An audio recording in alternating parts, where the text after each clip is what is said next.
aquilo que poderia.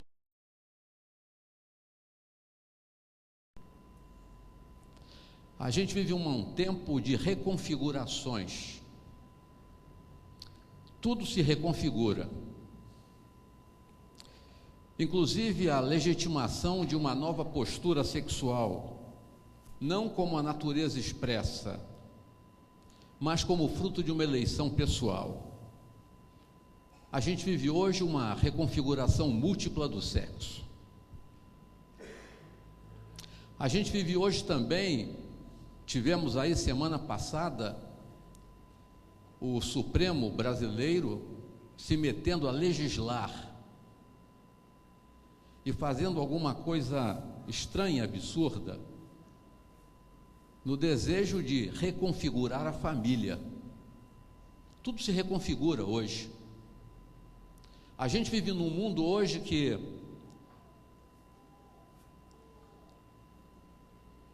me espanta, porque a gente deseja reconfigurar a realidade. É um mundo interessante porque nessa reconfiguração da realidade, além do sim e do não, se coloca mais alguma coisa no meio. Além do certo e do errado, outra alternativa pode existir. E além do falso e do verdadeiro, outras categorias podem surgir. Seja no campo filosófico, no teológico, no ético, comportamental. Por que está acontecendo isso? Se você é um cristão genuíno, você deve experimentar aquilo que eu também experimento, porque eu me julgo como tal. Mas de vez em quando parece que a gente está no limiar da linha do desespero. Quando a gente olha esse cenário que não é brasileiro, mas é global, para onde correr?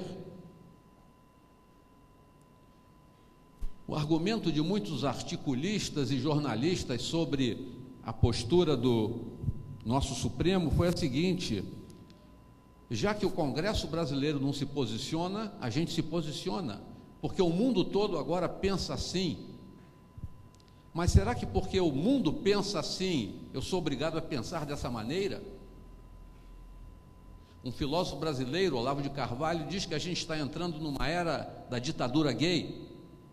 Bob Hope, um humorista americano, ele um dia brincou, disseram: por que você está se mudando de Los Angeles? Ele disse: porque quando eu cheguei aqui, eventualmente a gente encontrava um gay.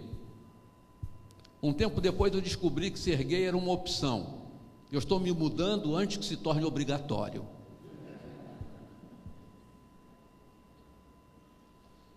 É um mundo interessante que a gente vive. Se fala tanto de liberdade, mas a gente não usufrui dela. Nós batistas precisamos nos posicionar sobre muita coisa hoje. Lamentavelmente, como batistas, a gente está esperando talvez a convenção de 2025 para dizer alguma coisa sobre tantas realidades de hoje. A Igreja Evangélica Luterana soltou um manifesto impressionantemente belo, pediu autorização para assinar embaixo daquilo.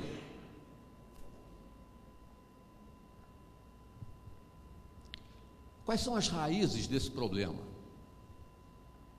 Por que isso tudo aconteceu? Convido você a abrir a sua Bíblia lá em Gênesis capítulo 2 e convido você a uma leitura com talvez um critério um pouco diferenciado daquele que temos tido ao longo do nosso tempo de vida cristã.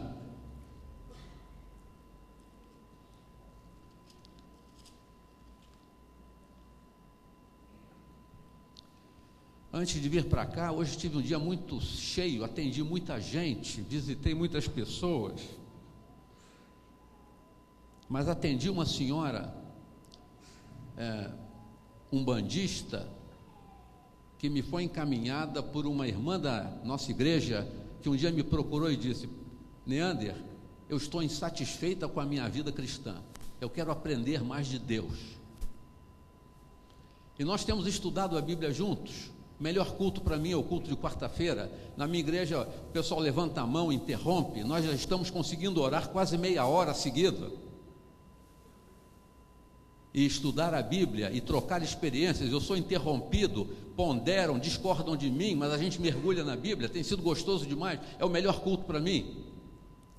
E essa irmã, depois de ser desafiada pelo estudo bíblico a querer mais de Deus, ela descobriu que a gente vem para a igreja para ser edificado, para poder viver o cristianismo todo dia lá fora. E hoje ela me trouxe uma pessoa. Ela ligou para mim anteontem e disse: olha, eu tenho uma amiga que está em crise, eu a estou evangelizando, mas algumas questões aqui mais profundas, você poderia sentar com ela? E hoje eu sentei com aquela mulher e conversamos por meia hora. Uma mulher culta. E num dado momento ela diz: eu não sabia que a Bíblia era tão lógica, eu não sabia que Deus era tão maravilhoso. Eu descubro hoje que eu não preciso de obrigação alguma, mas que eu sou encontrada por Ele pela graça e pelo amor. Sabe a alegria de ver uma pessoa se ajoelhar e confessar isso tudo? Como é que se ora? Como a gente está conversando. Então ela começou a orar, entregou a vida a Jesus e se levantou diferente do meio de uma crise conjugal. A solução está nela, não está no marido. A gente encontra lá em Gênesis capítulo 2, primeiramente convido você a ler comigo alguns textos e marcar na sua Bíblia. Primeiramente de 7 a 9. Então formou o Senhor Deus ao homem do pó da terra, e lhe soprou nas narinas o fôlego da vida, e o homem passou a ser alma vivente. E plantou o Senhor Deus um jardim no Éden, na direção do Oriente, e pôs nele o homem que havia formado. Do solo fez o Senhor Deus brotar toda a sorte de árvores agradáveis à vista e boas para alimento. E também a árvore da vida no meio do jardim, e a árvore do conhecimento do bem e do mal. Pule para o verso 15 agora. Tomou, pois, o Senhor Deus ao homem, e o colocou no jardim do Éden para o cultivar e o guardar. E o Senhor lhe deu esta ordem: de toda árvore do jardim comerás livremente, mas da árvore do conhecimento do bem e do mal não comerás, porque no dia em que dela comeres, certamente morrerás. Dê uma olhada agora no título do capítulo 3. Como é que está na sua Bíblia?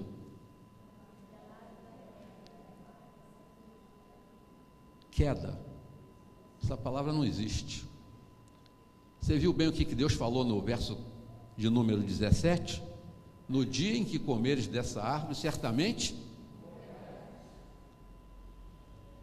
Mas alguns bobocas em algum momento escreveram queda.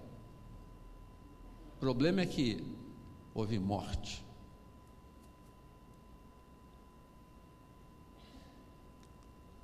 Vamos seguir agora. Eu queria ler mais alguns textos aqui. Vamos seguir o 18 e vamos até o 25, até o final desse capítulo. Disse mais o Senhor Deus: não é bom que o homem esteja só, far-lhe-ei uma auxiliadora que lhe seja idônea. Havendo, pois, o Senhor Deus formado da terra todos os animais do campo e todas as aves do céu, trouxe-os ao homem, para ver como este lhe chamaria, e o nome que o homem desse a todos os seres viventes, esse seria o nome deles. Deu nome o homem a todos os animais domésticos e às aves dos céus e a todos os animais selváticos. Que cabeça!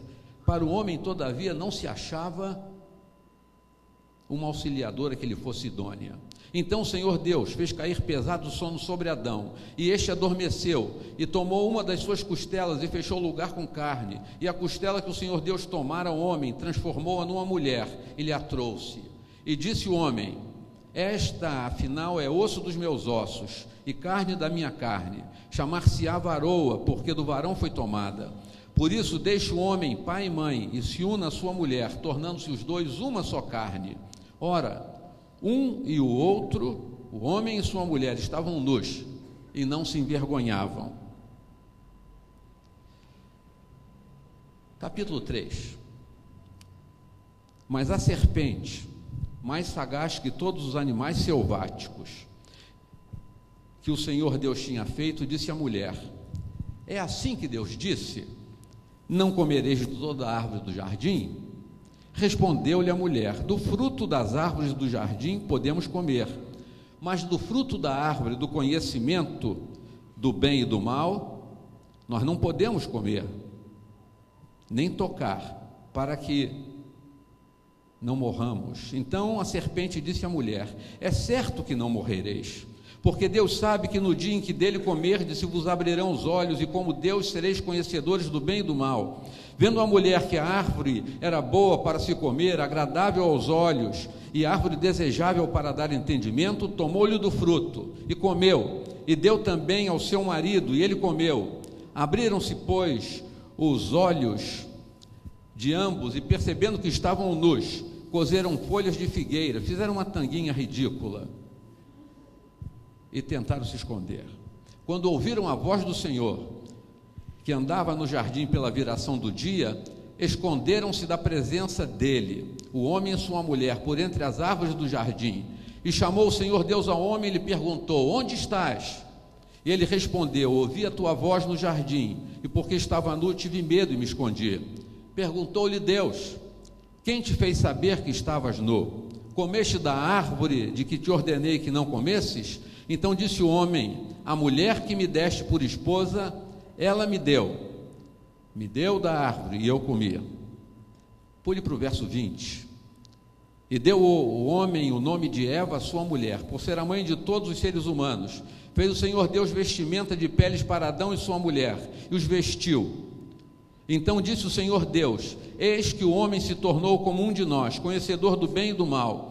Assim que não estenda a mão e tome também da árvore da vida e coma e viva eternamente. O Senhor Deus por isso lançou fora do jardim do Éden, a fim de lavrar a terra de que fora tomado. E expulso o homem, colocou querubins ao oriente do jardim do Éden, e o refulgir de uma espada que se revolvia para guardar o caminho da árvore da vida. Amém. Amados irmãos, a gente tem aqui nesse texto uma pergunta crucial que precisa ser feita. E a pergunta é a seguinte: aonde estava Adão enquanto Eva enfrentava a tentação? Essa é a questão. Será que Adão estava do outro lado do jardim? Será que ele estava distante? A gente vai encontrar lá em 1 Timóteo capítulo 2, uma passagem de Paulo interessante, dizendo que Adão não foi tentado, Eva foi tentada. Mas pela narrativa bíblica, a gente pode depreender coisas extremamente relevantes aqui. Adão estava colocado exatamente ao lado da sua mulher. Adão estava perto dela. Adão assistiu ao diálogo da serpente com Eva. Por conta disso, algumas questões podemos levantar nessa noite para reflexão nossa aqui. Quem recebeu, em primeiro lugar, diretamente de Deus, a ordem para não comer do fruto da árvore do conhecimento do bem e do mal? Você viu lá no capítulo de número 2, no versos 16 e 17? Foi Adão que recebeu essa ordem. Segunda questão que nós podemos levantar aqui: por que Adão não tomou a frente e colocou a serpente para correr? Por que ele não disse: olha, serpente não falam assim, ainda mais uma serpente dessa tão interessante? Por que ele não botou o diabo para correr? Por que Adão não interferiu no diálogo maroto da serpente com a sua esposa, diálogo que mexia com a curiosidade de Eva? Por que ele não fez isso? Por que ele ficou quieto?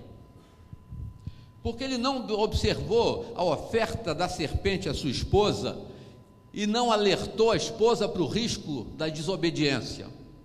Deus tinha dito para Adão com todas as letras: se vocês comerem dessa árvore, vocês vão morrer.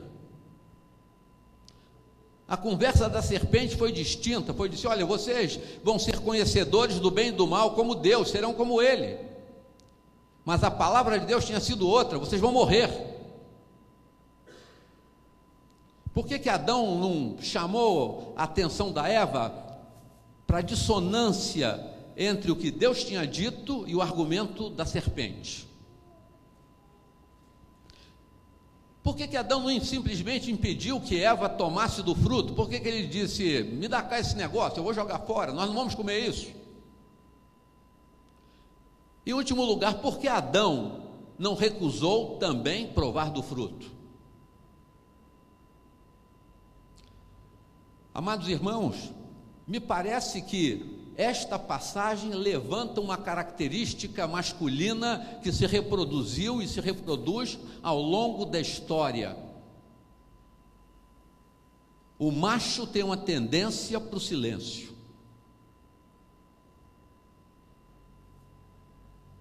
Eu sei que quando você chega em casa no final do dia, muitas vezes cansado, e a mulher pergunta, como é que foi o seu dia? Como é que você responde? Bom. Conhece isso? Acontece comigo. Por que você se irrita quando a sua esposa começa a dar uma explicação sobre a jornada diária dela? Você conhece?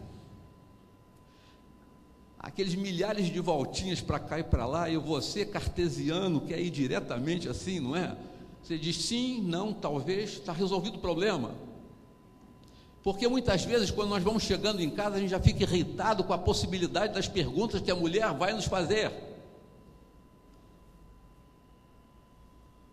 Eu não sei o que acontece com você, mas me parece que é uma marca masculina a economia vocabular. E se fala muito, enche o saco. Não é assim? Eu me lembro que na minha casa o negócio era interessante. Meu pai foi pastor dessa igreja há 30 anos. Muitas vezes pessoas o procuravam. Ele é um servo de Deus. Mas quando alguém chegava na minha casa, pastor Miranda Pinto, queria falar com o senhor o seguinte, eu estou com um problema porque uma prima da minha tia, ele fala, um momento, seu assunto não é comigo, é com a Tabita. Em outras palavras, eu não gosto de histórias longas, eu não quero saber de coisas assim. Se você não é capaz de dizer diretamente o que você quer, porque eu só sei falar assim, eu não sei falar de outro jeito. A marca masculina é a economia vocabular. Mas a questão essencial aqui é que o silêncio de Adão foi uma omissão. Essa característica de se omitir, parece que foi se reproduzir em toda a história. Vocês se lembram de Abrão? No capítulo 15 de Gênesis, Abrão recebe uma promessa de Deus, vou fazer uma nação de você, vou te dar descendente, vou te dar filho. No capítulo 16, Sara vira para Adão e diz, olha cara, está demorando muito, tem algum problema? E Sara diz assim, eu vou dar uma ajudinha para você. Olha que eu tenho uma serva que está bem pronta para procriar. Além de tudo, ela é tão curvilínea, ela tem uns joelhos maravilhosos, tem um sorriso que encanta qualquer pessoa. Adão olhou para ela e se esqueceu da promessa. Não falou nada. Abrão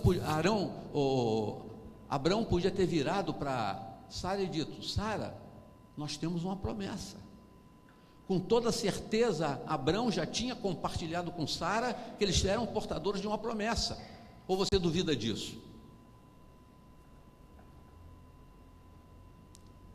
Mas naquele momento, Abrão ficou quieto. Nós vamos ver a marca do silêncio em Isaac. Se lembra quando ele chega em Gerar? Com medo de que ele fosse assolado por alguma coisa em função da sua esposa, ele fica quieto. E quase que pegam a esposa dele. Isso também tinha acontecido com Abrão. Vocês se lembram de Davi? Davi, que era um poeta tão maravilhoso, quando Davi teve problemas na família, quando Amnon abusou da irmã de Absalão, todos filhos de Davi, ele não repreendeu como deveria repreender, ele ficou quieto. Foi lá para o cantinho, pegou a lira e começou a fazer poesia, mas não resolveu o problema de dentro de casa. Depois, quando Absalão mata o irmão, Davi fica quieto.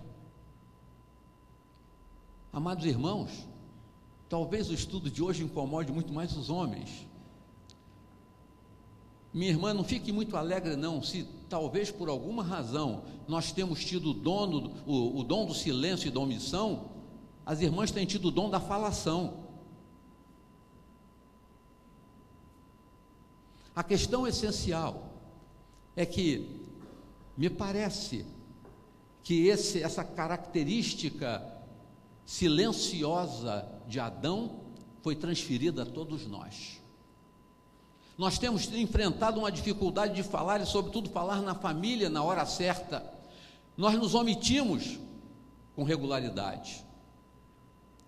Há coisas que às vezes a gente quer falar, não sei se isso acontece com você, mas eu quero falar com minha esposa, mas me é difícil falar com ela. Algum receio escondido lá dos arcanos da minha mente ou do meu coração me impede de abrir o coração como eu queria. Estamos juntos há 34 anos. Talvez muitos de nós tenhamos medo de perder um pouco da virilidade quando a gente abre o jogo e a gente vai dizer, olha, no fundo eu não tenho segurança quanto ao que vai acontecer amanhã. Um dos atendimentos que eu fiz nessa tarde era uma esposa reclamando do marido, porque no meio da crise ele simplesmente não fala nada. A gente tem uma tendência ao mutismo.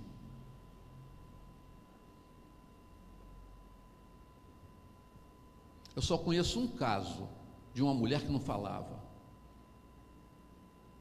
O esposo dela era meu amigo, meu colega de trabalho, um filólogo fenomenal. Ele viajava do Rio para Belo Horizonte, a mulher dele não dizia nada. 300 quilômetros de viagem. Eu tenho aqui um colega que também conheceu aquele homem. Ele parou o carro na beira da estrada, virou para a mulher e disse, pelo amor de Deus, fala alguma coisa. Me xinga. Essa foi a única anomalia que eu vi, porque normalmente somos nós que ficamos assim. Eu tenho um irmão que tem o dom da palavra, viajando com ele, ele falou exatamente 375 quilômetros. Eu tive que pedir, você quer me fazer um favor? Ele é muito solícito, é pastor também. Ele disse, pois não, cala a boca.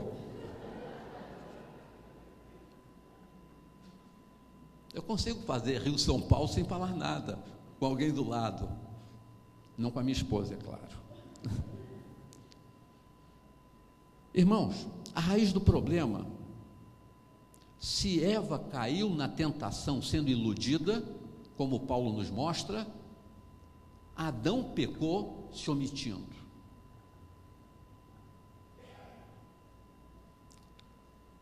De alguma maneira o pecado de Adão, ele nos foi transferido e a gente caminha assim, numa maneira trágica.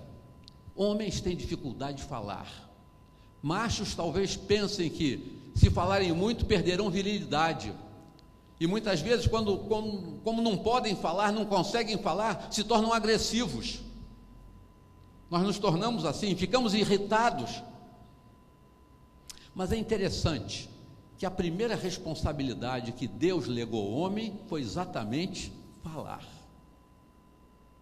A primeira responsabilidade de Deus ao homem foi o seguinte: camaradinha, você vai dar nome a toda essa bicharada aí, você vai falar. John Stott tem uma frase interessante, ele diz que as palavras da minha boca vestem os pensamentos da minha mente. As palavras da minha boca comunicam os pensamentos da minha mente. O problema masculino é comunicar. Muitas mulheres se queixam que seus maridos, no ato sexual, eles querem falar pelo método Braille. Eles não conseguem dizer nada. Não precisa balançar a cabeça não, minha irmã. porque seu marido vai ficar em maus lençóis. Mas os homens têm dificuldade de falar e as mulheres precisam ouvir. Nós precisamos falar. Deus chamou a gente para falar. Foi pela palavra que tudo foi criado. A palavra de Deus, e você pode ver isso aqui no início de Gênesis, ou lá em João capítulo 1, foi pela palavra que o caos foi vencido. A palavra, ela adentra o caos, e ela transforma o caos, e ela traz luz no caos. Adão, pela palavra, nomeando os animais, ele organiza todo o sistema. A palavra traz ordem. É interessante que a tendência para a omissão e para o silêncio, ela no fundo, em cada um de nós, queridos irmãos, eu não estou falando de você, eu estou falando de mim, ela é uma tendência pecaminosa. Eu confesso a vocês que, como homem, muitas vezes eu precisava ter falado, eu não falei nada. Não falei para minha esposa, não falei para os meus filhos. Muitas vezes, como homens, nós legamos à nossa esposa uma responsabilidade que é nossa também. E a gente precisa recuperar a palavra, porque a palavra organiza. Essa tendência em nós, machos, é uma tendência que a gente manifesta não simplesmente na família, mas manifestamos na igreja e manifestamos na sociedade. Você já parou para olhar a igreja? A igreja tem uma prevalência feminina, porque as mulheres falam mais. Pode observar, se a gente contasse aqui, a gente veria isso. A triste realidade é que nós, como homens, temos nos omitido de falar e ficamos silenciosos, porque tantas vezes acabamos escolhendo viver de maneiras que são contrárias ao que sabemos ser verdadeiro e correto. Eu chamo você nessa noite para olhar com mais profundidade. Eu chamo você como homem para aprender a expressar, pela maneira como vivemos e nos relacionamos, os propósitos e a imagem de Deus no mundo. A raiz do problema reside aí. Quando nós, como homens, deixamos de falar, nós nos afastamos do desígnio de Deus para a gente. Não só as mulheres precisam falar, nós também precisamos falar, e falar em nossas casas. Nós precisamos perder esse medo. Gênesis 1:27 nos traz uma frase que você conhece: criou, pois, Deus o homem à sua imagem, a imagem de Deus o criou, homem e mulher os criou. A palavra homem colocada aqui, no hebraico, é a palavra zakar, e essa palavra tem uma raiz que significa aquele que lembra. Nós somos chamados a lembrarmos-nos das coisas.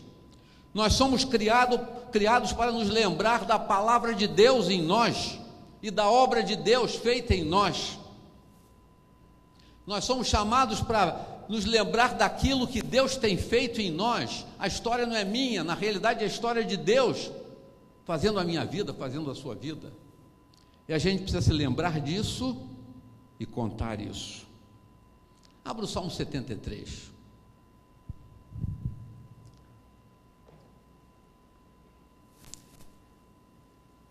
Esse salmo é maravilhoso. Ele não é um salmo de Davi, ele é um salmo de Asaf.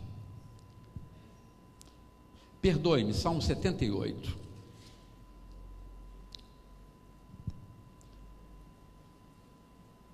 Olha o verso 3, vamos ler do verso 3 até o verso 5. O que ouvimos e aprendemos, o que nos contaram nossos pais, não o encobriremos a seus filhos. Contaremos à vindoura geração os louvores do Senhor e o seu poder e as maravilhas que fez. Ele estabeleceu um testemunho em Jacó, instituiu uma lei em Israel e ordenou a nossos pais que os transmitissem a seus filhos, a fim de que a nova geração os conhecesse, filhos que ainda hão de nascer, se levantassem e por sua vez os referissem aos seus descendentes, para que pusessem em Deus a sua confiança e não se esquecessem dos feitos de Deus, mas lhe observassem os mandamentos. Tenho uma amiga muito preciosa. Ela foi minha companheira de adolescência. Eu louvo a Deus pela vida dela. Ela fez um casamento péssimo.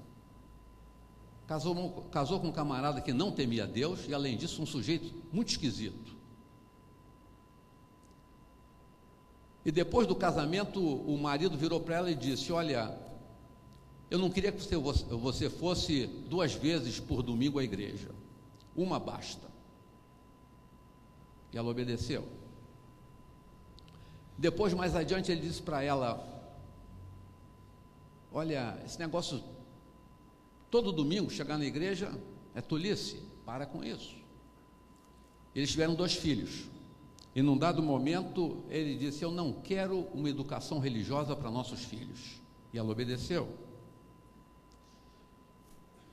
Mas ela começou a entrar em angústia. Ela era uma crente fiel, e ela buscou de Deus orientação e disse: Senhor, o que eu vou fazer? E quando o marido saía, ela transformava a casa numa escola bíblica. Ela educou os 2 filhos no temor do Senhor, sem igreja, sendo a igreja, sem poder ir à igreja, porque o marido era um desses pseudo-másculos, pseudo-viris, autoritário e absurdo. Ela tem 2 filhos missionários hoje. Mas algum tempo atrás ela me disse: Neander, eu paguei um preço muito elevado. A minha vida foi difícil, mas ela cumpriu o que este salmo coloca e o que este salmo imputa sobretudo a nós pais.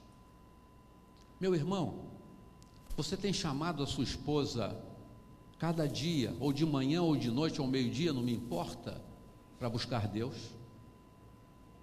Você tem compartilhado, você tem falado na sua família acerca dos feitos de Deus na sua vida? Você tem histórias para contar do que Deus tem realizado com você, em você e através de você?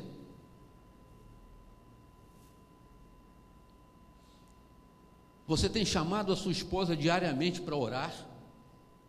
Você pode se assentar na cama com ela, bendizer o nome do Senhor? Você toma essa iniciativa?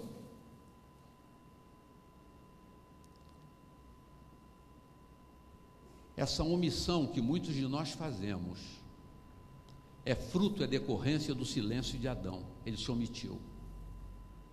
Você tem conseguido conversar com seus filhos como deveria? Você tem podido sentar com eles e contar das maravilhas de Deus na sua vida? Você tem podido abrir o jogo sobre você mesmo, sobre a sua história, sobre os seus fracassos, sobre as suas vitórias dadas por Deus para os seus filhos? Você tem contado da sua história para eles, da sua família, de quem foram os seus antepassados? Eu tenho encontrado famílias que não conhecem nada sobre a sua história. Nós encontramos hoje dezenas e centenas de filhos que não sabem a idade dos pais, porque os pais nunca compartilharam nada com eles. Você foi chamado por Deus para falar, e quando você fala, você ordena o caos. Quando você fala, você traz luz na escuridão, mas é você que precisa tomar a iniciativa de falar. Maridos mudos levam as suas famílias como candidatas potencialmente à tragédia. Você precisa falar. Você precisa melhorar o seu vocabulário em casa. Você precisa dizer para a sua esposa mais alguma coisa além do meu dia foi bom. Você tem que responder com frases mais longas e perguntar para ela: e o seu, como foi? A gente fala muito em diálogo, mas isso não existe hoje, muito menos nas famílias. Há uma razão para a gente se lembrar. Essa razão é que Deus tem operado na nossa vida, e a sociedade de hoje, ela vive esse caos porque nós, como homens, temos nos calado, e como homens nos calando, a igreja se cala. Você está compreendendo o tamanho da tragédia? O que nós vivenciamos no mundo hoje é fruto da nossa omissão. Nós nos omitimos, nós ficamos quietos. A gente briga tanto se pode haver no meio batista pastoras, sim ou não. Deus chamaria mulheres, e Deus tem levantado mulheres por uma razão, porque os homens têm se calado. Deus não faz distinção de gênero, Ele usa aqueles que se disponibilizam. Nós, como homens, temos falhado, a realidade é essa, nós temos nos omitido. A palavra que Purim encomendou para hoje é uma palavra sobretudo para os homens, é uma palavra para a gente.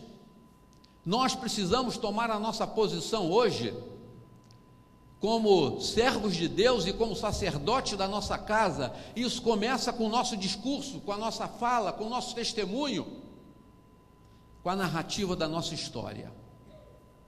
Eu desafio você, meu querido irmão, a abrir a sua boca na sua casa. Se você tem experimentado e tem sido um prisioneiro dessa cadeia que vem desde Adão até hoje, se omitindo pelo silêncio, eu desafio você hoje, em nome de Jesus, quebre isso.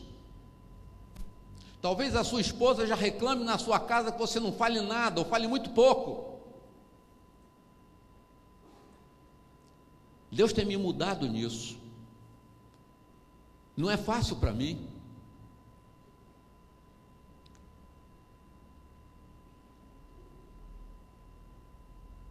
Minha esposa me imprensou na parede semana passada e disse: o que você vai fazer acerca de toda essa tragédia que está acontecendo aí? Você não vai sair pela rua, você não vai gritar nada? Você vai ficar quieto? Você vai ficar somente pregando do púlpito da sua igreja?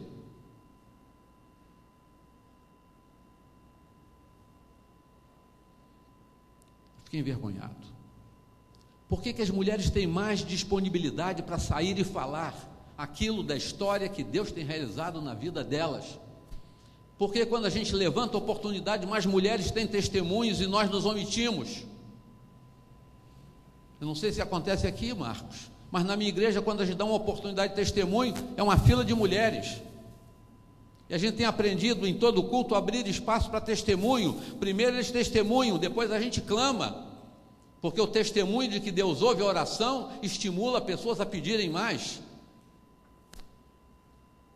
Mas eu posso garantir a vocês que a maioria é sempre de mulheres. Nós nos omitimos.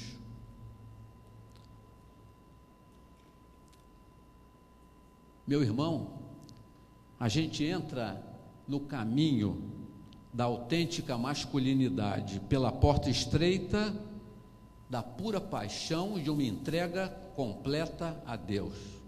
Alguém me perguntaria: o que é uma entrega radical a Deus? Entregar tudo mesmo, não sobra nada.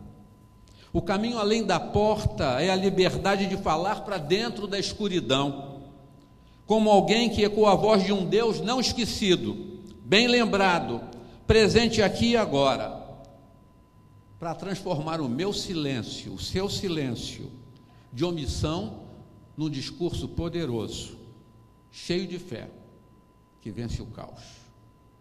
Homens da Igreja Batista do Meia, falem em casa, falem na igreja, falem no mundo, mas falem daquilo que Deus tem feito através da gente. Ele tem escrito a nossa história. Não se omitam, não pactuem com o silêncio de Adão, não cometam esse pecado, mas rompam esse casulo e falem aquilo que Deus quer que vocês falem. Curve a sua cabeça. Algum irmão aqui nessa noite que tem tido dificuldade de expressar os seus sentimentos, as suas alegrias, as suas tristezas. Alguém aqui tem tido dificuldade de manifestar à sua esposa o seu amor, em palavras, em discurso? Alguém aqui que tem enfrentado conflitos na sua família com os filhos, porque não sabe como falar, como repreender, e deseja nessa noite dizer: Senhor, muda alguma coisa em mim? Nós sempre queremos que Deus faça uma obra na nossa casa, começando por outra pessoa, mas Ele quer começar essa obra por você. Você tem alguma coisa a vencer pessoalmente como homem? Você tem se omitido? Fique de pé onde você está. Se você tem alguma coisa a dizer ao Senhor nessa noite: eu quero a tua ajuda, eu quero aprender a falar aquilo que meu coração pensa, aquilo que meu coração sente. Eu quero aprender a dizer isso com pureza, com radicalidade. Fique de pé. Se Deus falou ao seu coração, se mexeu com você, se você quer ser transparente hoje, Deus precisa de pessoas que sejam transparentes, porque somente pessoas transparentes podem refletir a luz dele aqui no mundo. Quero orar por vocês. Ó Deus,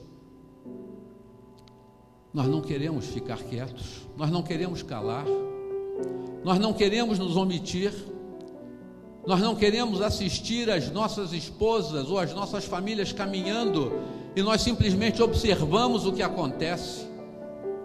Ó Deus, nós queremos agir e agir pela palavra, pela tua palavra, Senhor. Nós precisamos vencer o nosso próprio medo interior de nos expormos através do nosso discurso, ó Deus. Mas tem sido tão difícil para muitos de nós falar. Ó Deus, quebra esse silêncio em nós. Silêncio que muitas vezes não é manifesto aqui na igreja, mas é poderoso dentro da nossa casa. Ó Deus, quebra esse silêncio ali.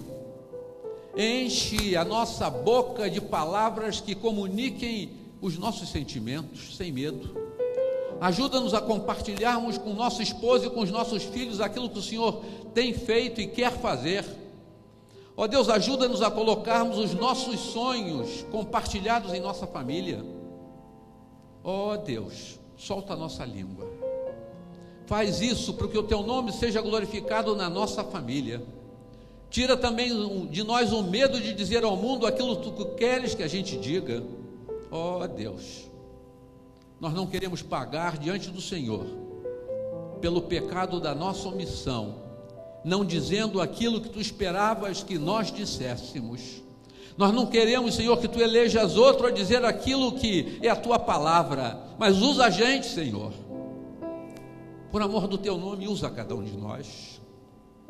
Enche a nossa boca do teu discurso, Senhor. Faz isso. Mas quebra o nosso silêncio, quebra o meu silêncio. Eu te peço isso. Te peço que quebres o silêncio nos meus irmãos, em nome de Jesus. Amém. Que Deus te abençoe.